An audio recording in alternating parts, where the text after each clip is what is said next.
Imagine walking into an airport where you don't need to show documents, don't have to stand in line, and don't even need to speak to anyone.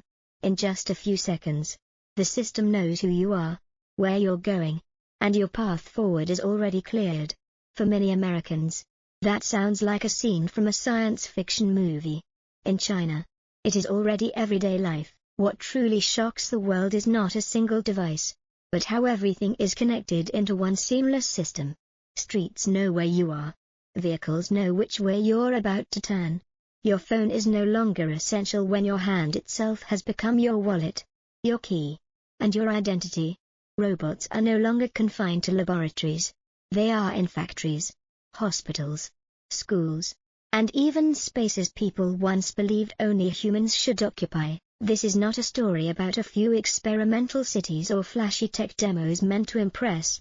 This is a story about speed, about a country rolling out the future for hundreds of millions of people, while the rest of the world is still debating laws, privacy, and ethics. China does not wait for total agreement.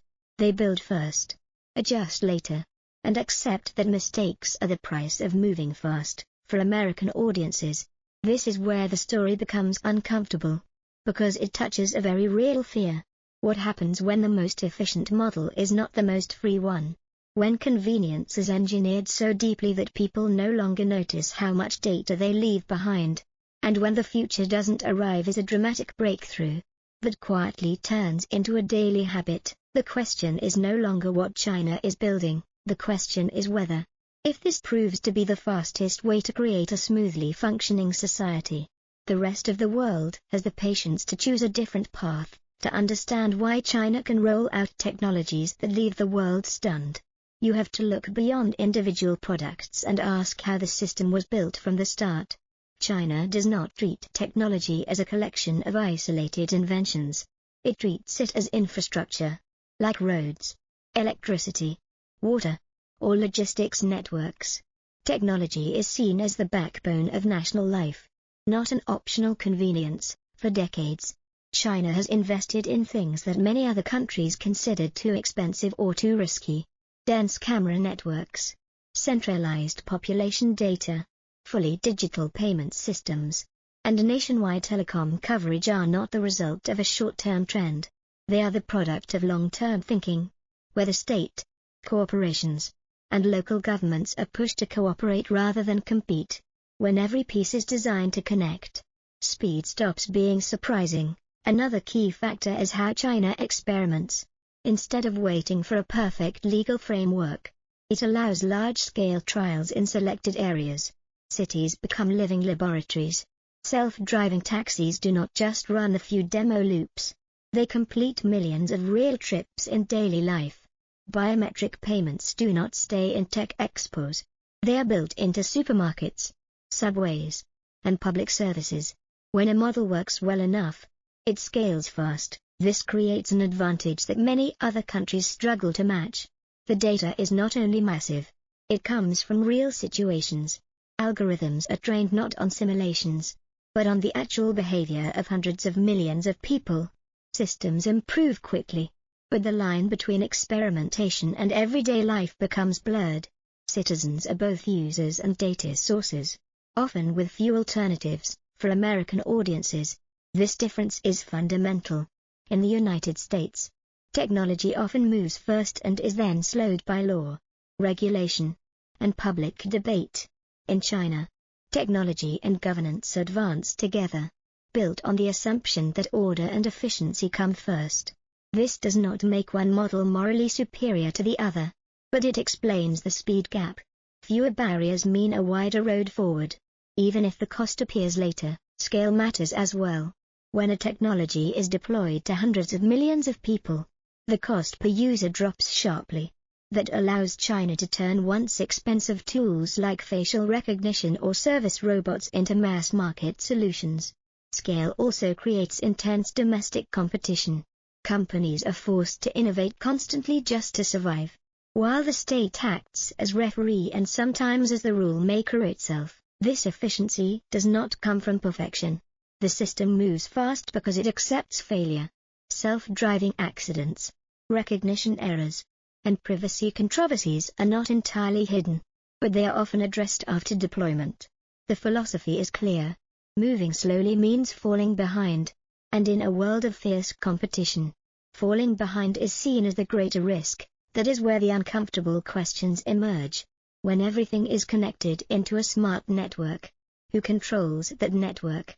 When the system knows where you go, what you buy, how you learn, and how you receive medical care, where does individual autonomy sit? China has not offered complete answers to these questions. Instead, it keeps building, trusting that problems can be adjusted along the way. For the outside world, especially the United States, this picture is both impressive and unsettling. It shows a path to technological development that is extraordinarily effective, but deeply challenging in terms of values. If this model proves that it delivers greater convenience, safety, and faster growth, its appeal will not stop at China's borders, and then the question will no longer be what China is doing, but how the rest of the world will respond to a future being deployed at a speed never seen before. Once the system is built and running at full speed, what is happening in China is no longer a series of isolated experiments. It becomes a standardized way of living. What stands out most is a very subtle shift in everyday life. Technology is no longer felt as something new or exciting. It becomes background infrastructure, like electricity or water. And once something becomes infrastructure, people stop questioning it and start adjusting their behavior to fit it. Look at how people move through cities. Self-driving taxis are not just solving driver shortages or lowering operating costs. They are redefining responsibility. When there is no human driver, responsibility no longer belongs to one person. It is spread across manufacturers, operators, data managers, and local authorities. Every accident becomes a system problem rather than a personal one. This allows faster responses, but it also blurs the question of who is ultimately accountable. That same blur appears in many other areas. When biometric payment becomes the norm, buying something is no longer a conscious action in the old sense. You don't reach for a wallet. You don't enter a code. You don't pause to think. The transaction happens instantly, almost like a reflex. This convenience saves time and reduces fraud, but it also removes friction, the pause that once forced people to think before spending. When everything is effortless, decisions speed up, and collective behavior can be guided far more quickly than before. In education, the impact runs even deeper. When artificial intelligence tracks learning progress, facial expressions, and attention levels, education becomes personalized in ways never seen before. Students get more suitable material. Teachers gain powerful tools to support them. But at the same time, childhood turns into data. Traits that were once private, how a child reacts to pressure or failure, can now be recorded and analyzed.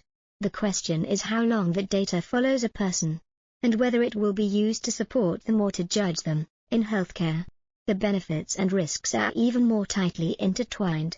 AI diagnostics can detect illness faster, especially in areas with too few doctors. This can save millions of lives, but as medical decisions rely more on algorithms, trust shifts. Patients begin to trust the system more than the human in front of them. When the system is wrong, the mistake is no longer individual, it scales. And when the system is right, people grow used to handing over the most critical decisions to machines. The key point here is not whether technology is good or bad. It is how habits and expectations change.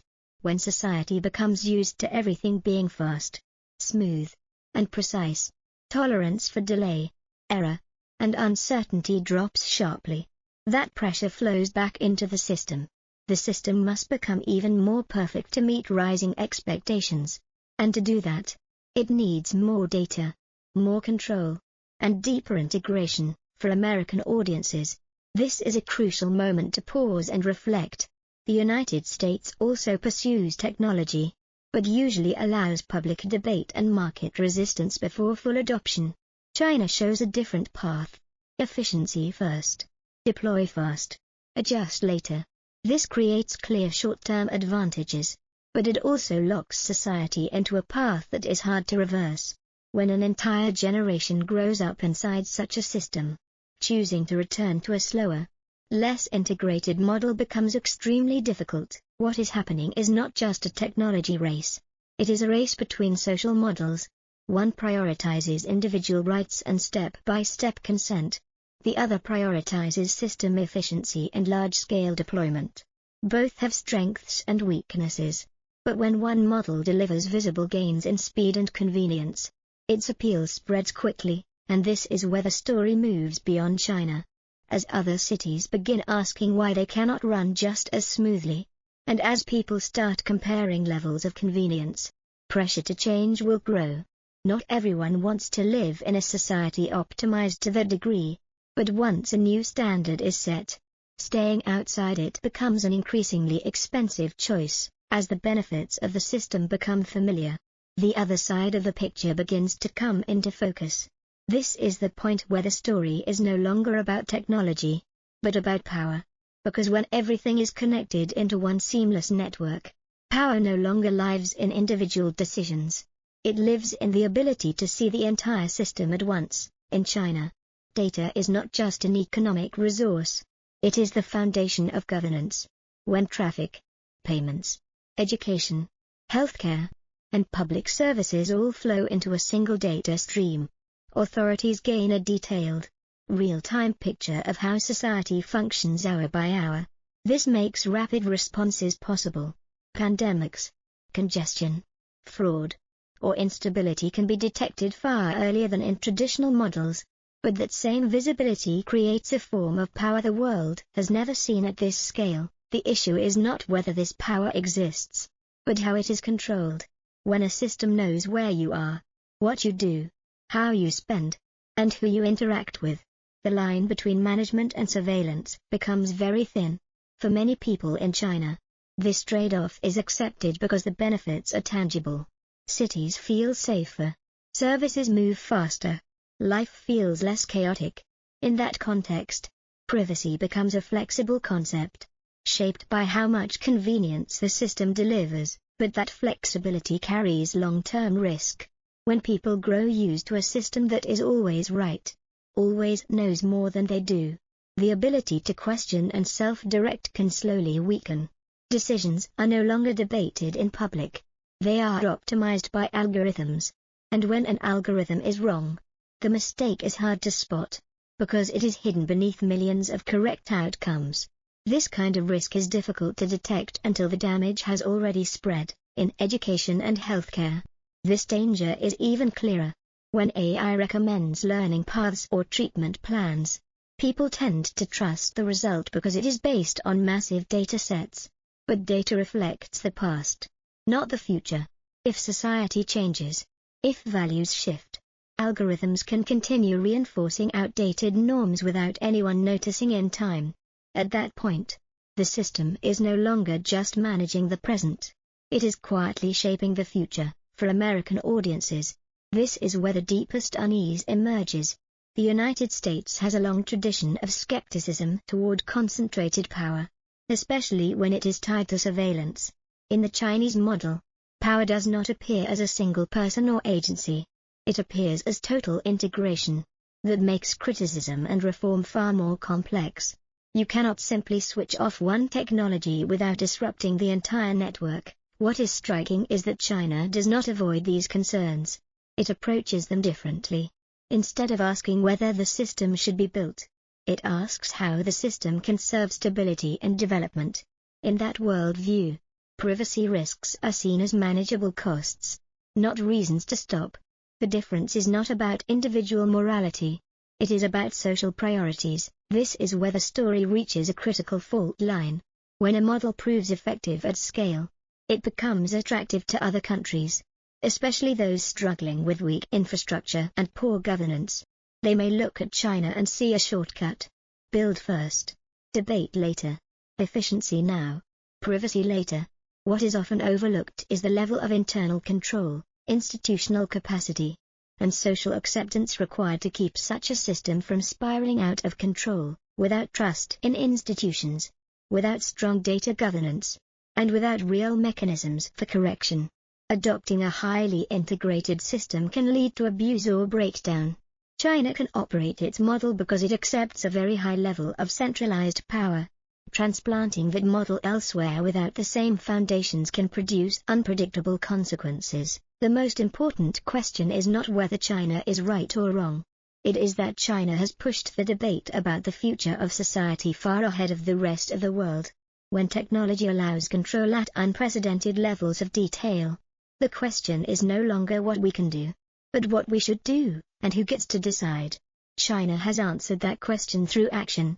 The rest of the world is still weighing its options, and in the space created by that hesitation, the future is being built at a speed very few are truly prepared for. As the story reaches this stage, China is no longer just a case study in technology.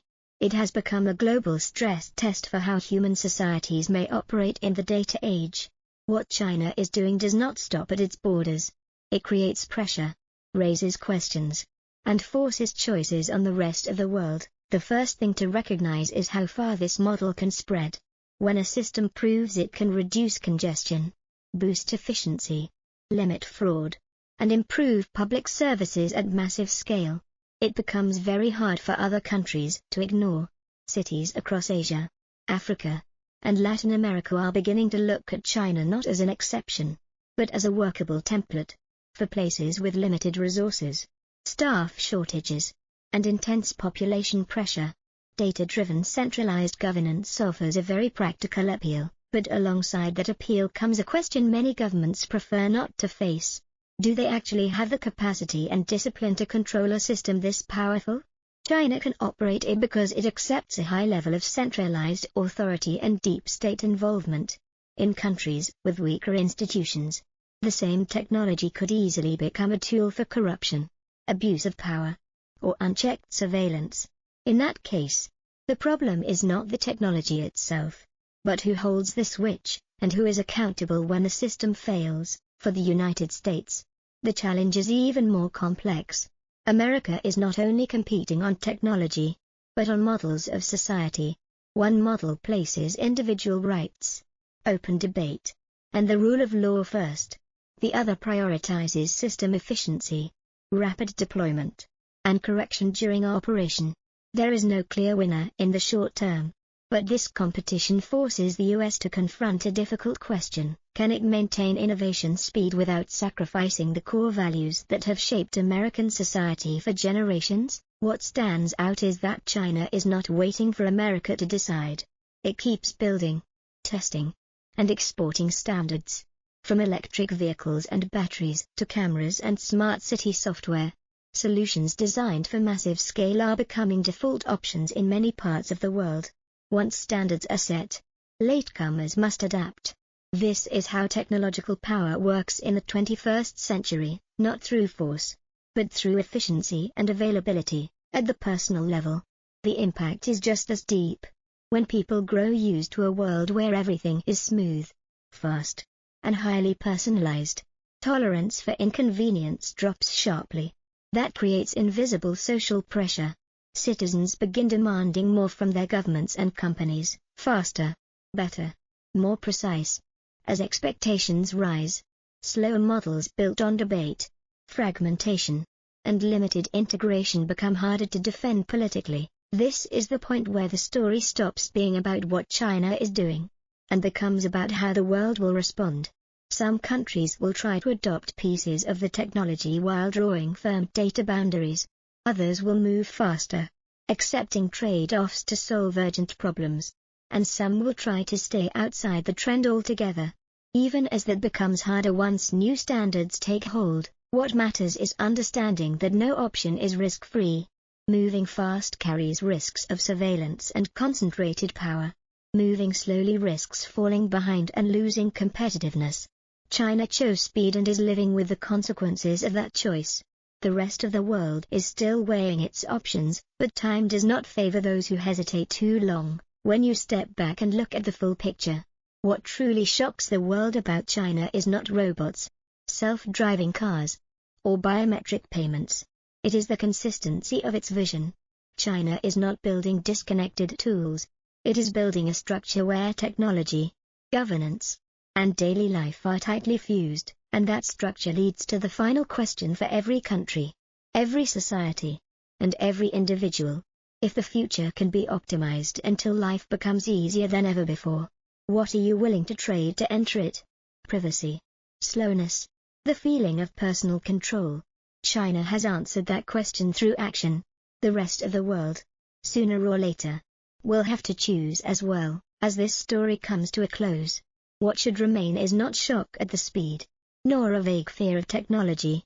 What should remain is a clear question about the direction we want to choose. China is not trying to convince the world that its model is morally right. It is simply showing that it can function at enormous scale, with a level of efficiency many others have not yet achieved. What makes this model worth thinking about is not any single device or algorithm. It is the fact that technology has become social infrastructure, tightly woven into governance, the economy, and personal life. When integration runs this deep, returning to a less connected state becomes difficult. Not because it is worse, but because society has grown accustomed to smoothness and convenience. For American audiences, this story is neither a simple warning nor blind praise. It is a reminder that the future does not arrive as one dramatic event. It is shaped by small decisions repeated every day. The decision to accept a new convenience. The decision to allow one more layer of data. The decision to prioritize efficiency over friction. In the end, the most important question is not how fast China is moving, but which path the rest of the world wants to take. A path that puts speed and convenience first, or a slower path that leaves room for debate and individual choice. There is no single answer for everyone, but asking the question now may be the only way to avoid being carried into a future that was already built, without ever realizing what we gave up along the way.